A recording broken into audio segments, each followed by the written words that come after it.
ठीक है, तो आज क्या नया लो फिर उमर प्रैक्टिस कर रहे कि नहीं तुम?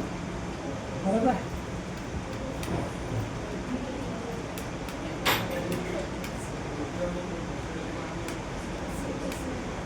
आज छोटा टॉपिक लो कि बड़ा लो? तो तुम्हारे फाइनेंशियल्स बाकी है। कौन रहता?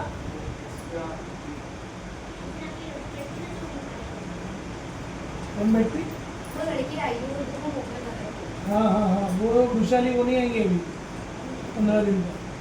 उसकी एग्ज़ाम चालू हो रही है अगले महीने, एंड में आएंगे। आज ही फोन आया था। क्यों, क्या हो गया? वो भी मैं बुला लूँगा, लगे तो मेरे पहचान की है।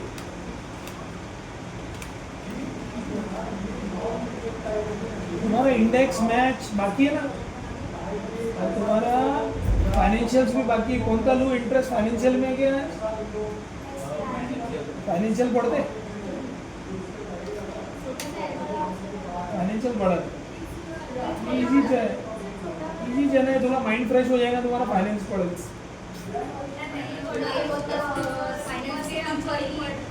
नहीं, वो फाइनेंस अलग है, ये एकदम वर्किंग फाइनेंस है। वो तुम्हारा किताबी फाइनेंस थोड़े पढ़ा रहे हैं।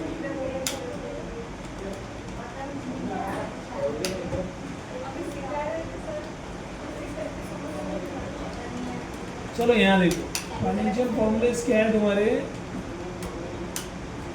जैसे अभी एग्जाम्पल सबसे पहला अपने को निकालना है प्रेजेंट वैल्यू, बराबर कि नहीं? जैसे यहाँ पे मैंने एक कोई इन्वेस्टमेंट ले ली अपनी,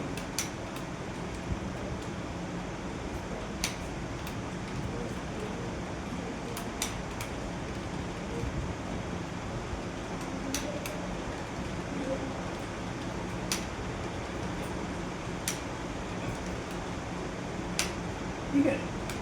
यहाँ पे कुछ अपन ने फिगर्स ले लिए,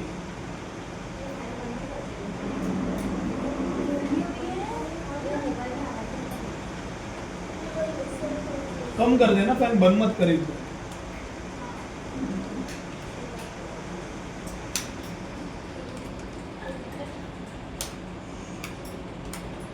देखो यहाँ पे अपन देख रहे हैं अमाउंट डिपॉजिट,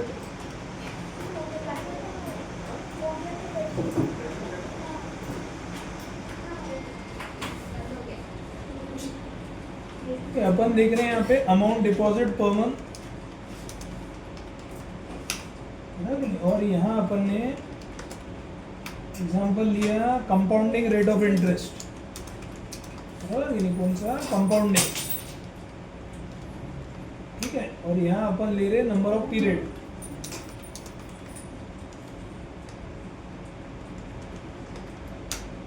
बराबर। और करना क्या है सर अपने को, देखो अब इसको जो भी आप आंकड़े समझाएंगे इसको बाय डिफॉल्ट मंथली समझेंगे। तो समझेगा मंथली, तो तुमको समझना है अगर भाई मैं कुछ पैसे पर मंथ इन्वेस्ट कर रहा, 500 रुपये प्रति महीना क्या लिया अपन ने पर मंथ, और रेट ऑफ इंटरेस्ट कंपाउंडिंग है 8.5%, मतलब पर एनम, और ये मेरे नंबर ऑफ पीरियड है 2 इयर्स लिखा। इनको क्या निकालना है यहाँ भी इसी भाषा में, प्रेजेंट वैल्यू। प्रेजेंट वैल्यू यानी क्या होती सर, पहले तो ये बता दो आप। प्रेजेंट वैल्यू मतलब, प्रेजेंट वैल्यू का मतलब होता है आज में रहते हुए पास्ट के हिसाब की वैल्यू निकालना। मतलब सर यानी कैसे, देखो इजी भाषा में अपन है प्रेजेंट में, लेकिन अपन कौन सी वैल्यू कैलकुलेट कर रहे हैं? पास्ट की। It is called as a present value. जैसे अपन ने सुना होगा कभी आपने कि भाई दिन ब दिन महंगाई बढ़ रही, इन्फ्लेशन हाइक हो रहा। मेरे को बताओ अगर महंगाई बढ़ रही, तो महंगाई ऐसे बोलते हैं 2 साल पहले काम इतने में होता था, अब 2 साल बाद देखो कितने पैसे बढ़ गए। दिन ब दिन करेंसी जो हो रहा है, पैसों की कीमत घटते जा रही, से वो एक्सचेंज में बढ़ते जा रहा रेट ऑफ एक्सचेंज, लेकिन पैसे की कीमत तो घट रही ना। तो आपको ये समझना है कि अपन जो वैल्यू निकाल रहे हैं यहाँ, तो अपन आज प्रेजेंट में रहते हुए पास्ट की वैल्यू निकाल रहे हैं। तो मतलब कैसे, जैसे अपन आज 2025 में बैठे, बराबर कि नहीं? तो अपने को कौन सी वैल्यू निकालना है 2025 में? आज जो 2025 में रहते हुए 2023 की वैल्यू क्या थी, क्योंकि अपन 2 साल पहले की वैल्यू कैलकुलेट कर रहे कि नहीं। बरोबर है? और 2023 में रहते हुए अगर अपन आए 2025 में बैठे तो 23 के लिए 2025 फ्यूचर है कि नहीं, और 25 में रहते हुए 2023 की वैल्यू निकालना पास्ट की वैल्यू है कि नहीं, तो अपन प्रेजेंट में रहते हुए पास्ट की वैल्यू निकाल रहे कि नहीं, that is called present value. अभी फिलहाल जो अपन प्रेजेंट वैल्यू निकालेंगे वो हमेशा आपको नॉर्मल वैल्यू से उसकी वैल्यू कम दिखेगी, क्योंकि वो इन्फ्लेटेड वैल्यू रहेंगी, उसमें महंगाई रहेगी, बराबर। तो देखो अब कैसे समझेंगे, यहाँ पे मैं फॉर्मूला लगा रहा हूँ, बराबर। तो थोड़ा ध्यान देना, इक्वल्स टू पी वी करके फॉर्मूला है, थोड़ा लगे तो अपन इसको थोड़ा कम कर लेते, बहुत बड़ा हो गया। और यहाँ फॉर्मूला बना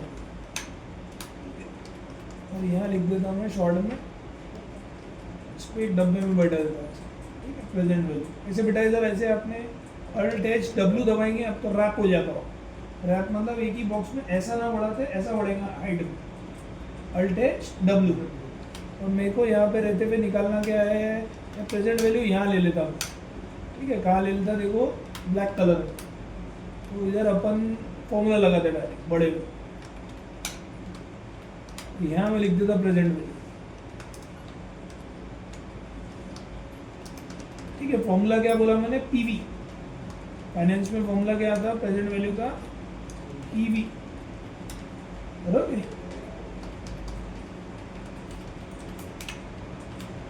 यहाँ थोड़ा आप ध्यान दो, ठीक है। इसको जो भी कैलकुलेशन समझेंगे एक्सेल को, वो बाय डिफॉल्ट मंथली समझेंगे। अब आपका कुछ क्वार्टरली है, हाफ ईयरली है, पर एनम, वैसा उसको बताना पड़ेगा। उसका बाय डिफॉल्ट कैलकुलेशन वो पर मंथ ही पकड़ेगा। तो देखो अब क्या नीचे रेट सिंटेक्स दिया हुआ है, पुष्कर रेट ऑफ इंटरेस्ट है 8.5 तक का, कंपाउंडिंग है ना, व्याजावर व्याज, आपलं ब्याज पे ब्याज, ब्याज पे ब्याज, डिवाइड बाय 12 करूँ, क्योंकि उसको 8.5% मंथली समझ जाएंगे वो। अपना तो पर एनम लिखा है कि नहीं, मतलब 8.5% साल का है कि नहीं, उसको आपको समझाना पड़ेगा डिवाइड बाय 12 करके, ठीक है। अगला क्या बोल रहा हो, नंबर ऑफ पीरियड, एनपीआर मतलब, तो नंबर ऑफ पीरियड 24 महीने है क्या अपने, तो 2 इंटू 12 करूँ क्या, हो सर, नहीं तो 2 महीने ही पकड़ लेगा वो।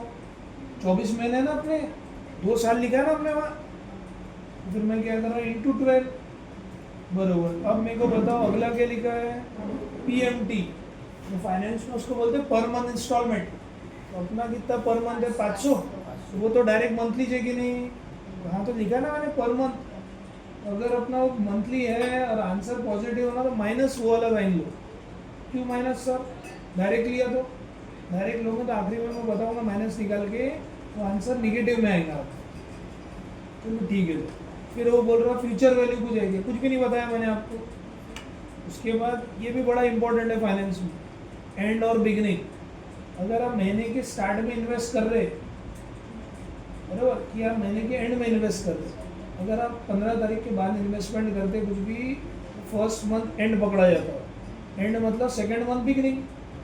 सोचो 2 साल पहले अपन सोच रहे 500 रुपये हर महीने मैंने डाले, 1 साल का 6,000 रुपये डाला कि नहीं, और 1 साल का 6,000, 2 साल डाले 12,000 तो कॉस्ट ही लगाई। और हर महीने आप बोले आपको कंपाउंडिंग ब्याज मिलेगा। 500 रुपये का आज 8.5% साल का लिया, तो 8.5% साल का है, तो मोटा मोटा 8.5% भागीने 12 जो भी हो रहा है, ये 0.76 जो भी है, ये मेरा मंथली ब्याज मिलेगा कि नहीं मेरे को 500 रुपये पे। कंपाउंडिंग बोल रहे ना आप, ये जो लिखी है हमने कैलकुलेशन, सब कंपाउंडिंग है कि नहीं, 8.5%। 8.5% यानी ईजी भाषा में देखो ऐसा लिख रहा हूँ, 500 रुपये मैं इन्वेस्ट कर रहा, 8.5% मेरा कंपाउंडिंग ब्याज है। मेरा आज भैया 8.5% पूरा साल का डिवाइड बाय 12 करूँगा ना मैं, ये मेरा मंथली ब्याज है कि नहीं। अगर 500 रुपये पे पहले मैंने इतना ब्याज मिलेगा कि नहीं मेरे को, 3 रुपये कुछ तो भी 54 पैसे, बराबर। तो मेरी वैल्यू कितनी बन जा रही, 500 और 3 रुपये। फिर अगले महीने इसमें और भैया 500 रुपये तो रहेंगे, और 500 रुपये ऐड होंगे ना, तो इसके ऊपर मैं और 500 ऐड करूँगा कि नहीं, उसके ऊपर और मेरे को इतना टक्का ब्याज मिलेगा कि नहीं, बराबर कि नहीं। तो वो वैल्यू कुछ इतना ब्याज हो जाएगी कि नहीं, दोनों को जोड़ के, फिर वो उसके बाद ये वैल्यू बन जाएगी कि नहीं, ऐसा चलते रहेगा ना इजी भाषा में। लेकिन वो आपका वैल्यू कौन सी निकाल रहे, ये जो आप समझा रहे chart ward calculation future value का हो। अगर इतना पैसा मिलेगा, लेकिन 2 साल पहले अगर मैंने आज पैसा डाला है तो 2 साल पहले की कीमत निकाल रहे कि नहीं अपन। तो हमेशा ध्यान में रखना, पास्ट की कीमत फाइनेंस में वैल्यू कम आती और फ्यूचर की कीमत हमेशा ज़्यादा आती, बराबर। क्योंकि आज आप फ्यूचर को कैलकुलेट करेंगे तो आपके वैल्यूज ज़्यादा दिखेंगी, लेकिन जो पास्ट के हिसाब से दिखेंगे तो इन्फ्लेशन रहेगा ना उसमें। फ्यूचर में इन्फ्लेशन थोड़ी दिख रहा कितना बढ़ेगा, लेकिन पास्ट का इन्फ्लेशन एग्जैक्ट मिल जाता कि नहीं। हमेशा पास्ट की वैल्यू फाइनेंस में कम बनी, वो वैल्यू पहले निकाल रहे हो। देखो अगर आप महीने के स्टार्ट में इन्वेस्ट करते एग्जाम्पल, तो आपको पूरा ये 3 रुपये 54 पैसा ब्याज मिलता फर्स्ट मंथ स्टार्ट। अगर आप महीने के एंड में इन्वेस्ट करते हो, first month and is technically in finance second month beginning. लोक म्हणते ना आपल्या भाषात, लवकर इन्वेस्ट करणं चालू कर, कमवून राहिलं तर तेवढं जास्त तुझे रिटर्न्स येणार। जेवढं लवकर तुम्ही निवेश करणार तेवढं जास्त तुमचे पैसे बनणार की नाही। तुम्ही लेट इन्वेस्टमेंट चालू करणार तर तुमचे पैसे कमी बनणार। तसंच आहे फाइनेंस, बराबर की नहीं। अगर आप महीने के स्टार्ट बोलेंगे फाइनेंस में तो 15 तारीख के पहले बोला जाता है, महीने का एंड बोलेंगे तो 15 तारीख के। तो देखो फॉर्मूला वापस बना रहा मैं, इक्वल्स टू PV, रेट हो गया 8.5, वो महीने का ही पकड़ लेगा, साल का समझाने के लिए डिवाइड बाय 12। फिर वो दूसरा नंबर ऑफ पीरियड 2 महीने पकड़ लेगा, इंटू 12 बताएंगे तो 24 महीने समझ में आएंगे। आंसर पॉजिटिव होना इसलिए माइनस देके 500, उसको कोई मल्टीप्लाई डिवाइड नहीं, क्योंकि अपना पर मंथ ही है कि नहीं। फिर वो पूछ रहा है आपको फ्यूचर वैल्यू, तो मैंने बताया नहीं 0, महीने के एंड की बिगनिंग तुम भी ले सकते हैं। बिगनिंग से मैंने इन्वेस्ट चालू किया, थोड़े पैसे मेरे ज़्यादा बनेंगे, तो मैंने वहाँ बिगनिंग के लिए कोड चूज़ किया 1, ठीक है ना, 1 वैल्यू नीचे, 1 फॉर बिगनिंग 0 फॉर एंड। तो कितने पैसे बन गए अपने 11,077 रुपये। सर मेरी कॉस्ट ही तो 12,000 है, कॉस्ट ही मेरी कितनी है 12,000। 12,000 से कम ही वैल्यू आएगी कि नहीं, क्योंकि प्रेजेंट वैल्यू मतलब इन्फ्लेशन वाली वैल्यू है कि नहीं, उसमें पैसा क्यों बनेगा। ये जो आप समझा रहे थे ये फ्यूचर वैल्यू कैलकुलेशंस बता रहे हैं, फ्यूचर वैल्यू में पैसा ज़्यादा लगेगा। पैसा तीसरी बार लाइट गई चांस।